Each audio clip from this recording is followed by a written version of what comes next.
És que és una lectura superfàcil. Quan perds per diferència d'un hi ha detalls. Quan perds per diferència de tants és que ha sigut un desastre. A les contres ens han fet mal, han atacat els espais i ens han fet mal. Hem acabat frescos, per dimecres estem com avions. Hem jugat 13 minuts, hem jugat més.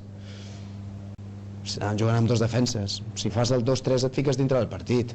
I quan fas aquestes variants tàctiques és normal. Pots encaixar, no sempre et surt bé. Aquí ens va sortir bé l'any passat i vam remuntar Cerdanyola i avui ens ha sortit malament i en comptes de posar-nos 2-3, doncs 1-4.